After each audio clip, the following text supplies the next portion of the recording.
Welcome to Toffee TV. It is the match preview. Manchester United versus Everton, Sunday, 2 o'clock at Old Trafford.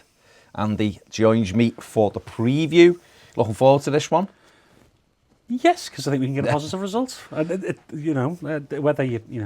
about last Saturday, whether you think it was a one-off or not, it was quite exciting to have a little bit of freshness about the team. So you go into the next game with a bit of confidence, which is what we want. So what we've always wanted really at Everton. So yeah, I think Manchester United, although they've had some improved results, they have improved results because they play a certain type of team. I think we can give them something that'll be tough to break down. I mean, that'll be the key, won't it? They were brilliant at Man City at the weekend, United. They broke so quickly. City leave themselves exposed to that, and if you can exploit it, that's how you can beat them. But United, I thought, on the counter-attack, they were fantastic. So quick, Dan James, Lingard was brilliant, to be fair, Martial, Rashford. So they've got in those front areas, they're a real threat, aren't they? And Wan-Bissaka was exceptional at the weekend, and Harry Maguire played really well. So, a good team performance. But you're right, they've struggled at home this season. United haven't been as fluid as they have been in recent years, and that's been generally because teams have sat deep against them. It's also the expectation at Old Trafford. Obviously, for a long time under Ferguson, it was a fortress where teams came and would dispatch quite quickly. Under Ole Gunnar Solskjaer, that level of expectation is probably still there from the home fans, even though obviously it's still a while ago now. So they expect the performance, and when you're trying to break teams down, you probably haven't got the right squad to play that style. You're going to struggle, and I think they suit playing on the counter, really getting that their men forward quickly, creating disadvantages in terms of numbers, and I don't think Everton allow them to do that. Obviously, they have got ways of scoring because they are a good side, but I think Everton have got a fair chance of creating a lot of problems for them, especially with the physicality of Dominic Calvert-Lewin and Theo Walcott running off him. I mean, our last, obviously Saturday was brilliant. It was Nice throwback, wasn't it? Duncan Ferguson. It was effort, hard work. 4-4-2, which was a big novelty. Players responded, crowd responded, and we proved what a good side we can be. We've got good players, we've got very good players when they actually try. Yeah. It makes a big difference, as Saturday proved. And there hasn't been anywhere near enough of that this season. If there had been, we'd be far higher in the table. There's been no base level performance, has there? It's up and down. There's been no intensity like there was at the weekend. Just as you've always said, you said it, Ped said it, and I've said it on other occasions, Everton fans expect a base level performance of commitment and hard work, and too often this season we've just took our foot off the gas too quickly and let teams basically dictate the game to us. And Saturday, whether it was scrappy or not at times, we just never give Chelsea a moment to breathe, and Frank Lampard just couldn't cope with it as side. No. The last away game, like you said, we had was Anfield. We were bounced quite convincingly. We were shocking at Anfield defensively. We were open from a straight ball. We were too high up the pitch against a team who plays so quick on the break. And this is all, we've got to take a lot of kind of warnings and well, not even warnings, evidence from Anfield to Old Trafford, and not give, because if we do the same at Old Trafford, United will do what Liverpool did. They'll just be in. Rashford's brilliant. They'll be in behind us. So we have got to, it's going to be interesting, especially if Duncan Ferguson is in charge for this one as well, which as the week goes on, it's looking increasingly likely. Yes, that could change at any time. Of course it could. But he's got to be planning, obviously, to play a bit of a different way and be a little bit more reserved, hasn't he? Otherwise, we will find ourselves in trouble. I don't think we'll go 4-4-2 if we play away. I think Dunk probably go 4-5-1, more likely, with maybe Tom Davis in the to give him a bit more solidity in midfield, but maybe someone else. But I think, away from home, you've got to play a bit, you pack that midfield, because you need to get that superiority. Then you don't want to commit too many men forward. I think sometimes, away from home, 4-2-4-4-2, it leaves you a little light in midfield. So you need that option, I think. But I think Duncan Ferguson's, that's the key with Duncan Ferguson. I think he's got enough humility to say we're going to be a bit basic, we're going to keep it tight. Whereas I think, unfortunately for Marco, he didn't have that. Even at Anfield, he's playing a higher line. You've got to be more switched on. You've got to be smarter than that.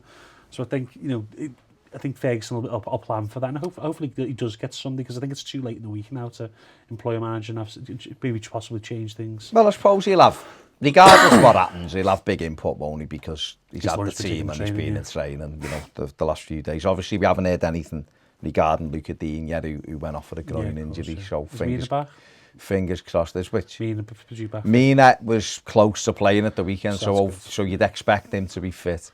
Obviously, if Dean doesn't make it, Leighton Baines came on and he'll start because, you know, and that might dictate the way as high as we go, because I think Baines can still do a defensive job, still a good passer of the ball. So not going to get up and down as much. But no, and we might have to be kind of a bit more reserved, but he could still play.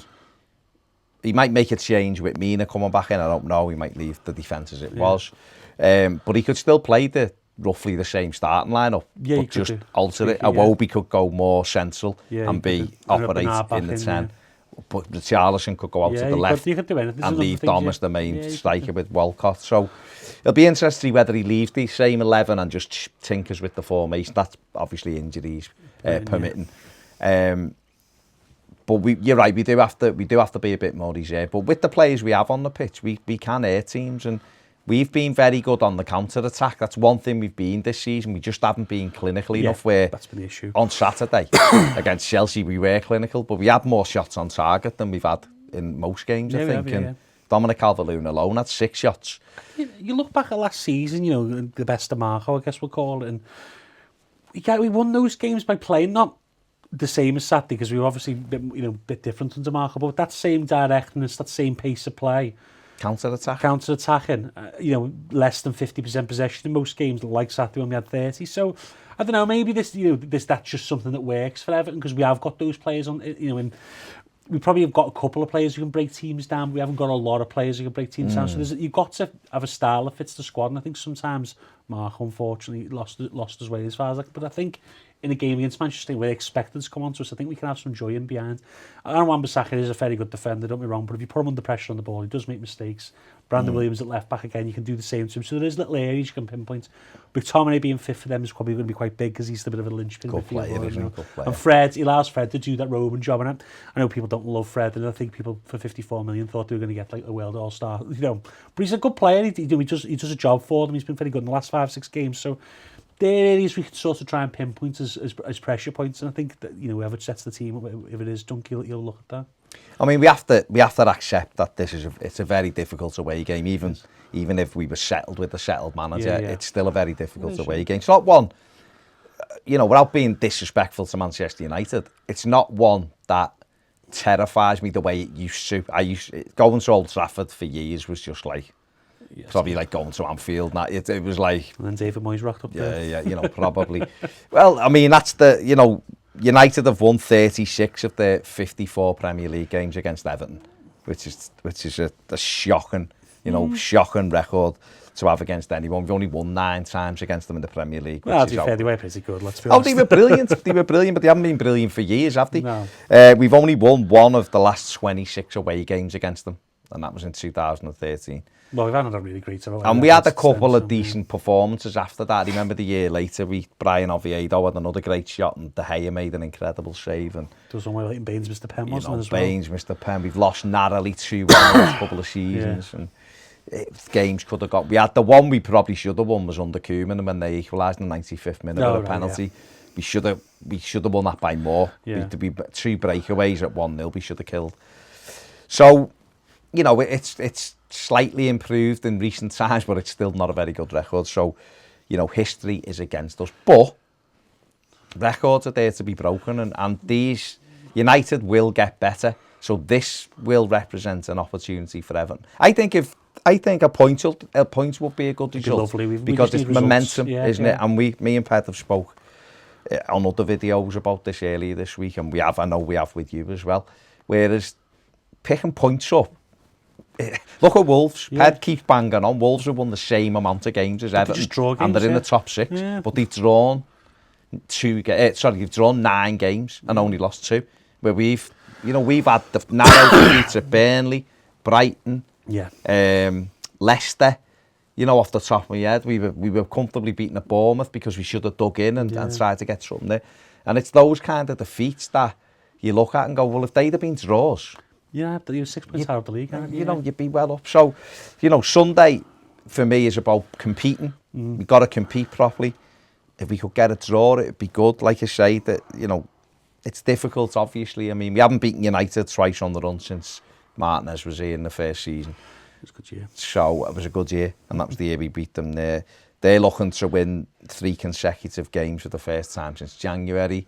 They've won their last 2. We're looking to win a couple of consecutive games for the first time since April. So there's a few things riding on it. You know, one good thing for Everton is Gylfi Sigurdsson has scored 4 times in his last 5 games at Old Trafford. No one scored more than Steven Gerrard for a visiting team in the Premier League at Old Trafford. So, you know, some of the records are there to be broken, but they're not. You know, United have improved, there's no question about it. There's a bit of unrest. Solskjaer, you know, people were talking about him potentially losing his job 2 or 3 weeks ago. But United, or the noise coming out of Old Trafford, and I've seen Andy Mitten had said something about this last week, is that Solskjaer's there for the long term, in their opinion. I think it's wise, at least this season anyway, to keep Solskjaer. I think you're putting a sort of foundation in for the future. This is the problem with the Premier League clubs, and we'll include Everton in that, is I think, because especially Everton, because we're so starved of success, is that we just want to rush to that success. And I think if you put the foundations in, I know Everton put too many foundations in that have never worked out, but that's, I think, by playing these young players, by getting these young players up to speed, I think they're laying them a good foundation for the future. I just don't think, I don't know what they expect. They're not going to be in the Champions League. They haven't got a squad for the Champions League, so they need to, by having Solskjaer for that year, you're not having to sort of rush the whole rebuild, and you're also going to have a team of young players who are getting games, who can be ready to play when the next manager comes in, whether it is next year, 2 years down the line. It's like Chelsea's doing this year. They've had a free hit. Obviously, they've got lucky with the transfer ban being overturned, but they've been able to establish a foundation that's probably going to put them in good stead when Pep and Klopp will leave in a couple of years, when all our young players get into the prime. So it's not the worst thing, I suppose. I think everyone just wants to rush back to success, which is understandable, but you know, it takes time. I think United have played 5 teenagers this season, which is the most they've played for a good while. That's and it is about, you know, us as football fan. I mean, they're going to be more impatient than us because they were amazing for 20 years. Team, You know, we're getting impatient because we haven't been amazing for 20 years. So, you know, we're frustrated, we're there impatient. But realistically, to build anything worth having, it does take a bit of time, doesn't Especially that with FFP, because you can't, well, they don't really have the constraints of FFP because they've got the best commercial in the world, but with FFP and being involved, you can't do a City anymore. So it does take a couple of seasons to build a squad, and I think, you know, it's very difficult, but I think that Man United will be better served by having a year under Solskjaer. And maybe Everton will as well have a better years, just having a little, keeping things tight and plan for next year when we maybe have a different manager. You know, if we have the interim manager, of course, that's a big question. But I think this is a game where we shouldn't fear them. They're a good side, don't be wrong, but Everton have got more than enough if we turn up to match them on the day. And I think a draw would be a nice result, but a win would be even better, obviously. There you go. That's it, isn't it? It's Man United away.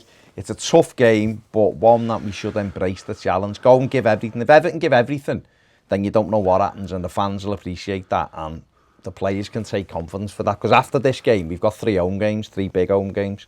Leicester in the Cup, we've got Arsenal and Burnley. So opportunity to pick some points up. So this will be a tough one, but one that we could get something out of, and confidence should be high after what we did last time. United are up to 5th now in the league, but Chelsea are 4th, and we've just pasted Chelsea. So who knows what will happen. Big thanks to, and make sure you subscribe. Give the video a thumbs up. Join us on Patreon for more videos. There's a link in the description if you're buying from Everton Direct. Click on that. And if you want, I haven't got one on, but if you want some of our Christmas range or new t-shirts, the link is also there. Thanks for watching. See you later.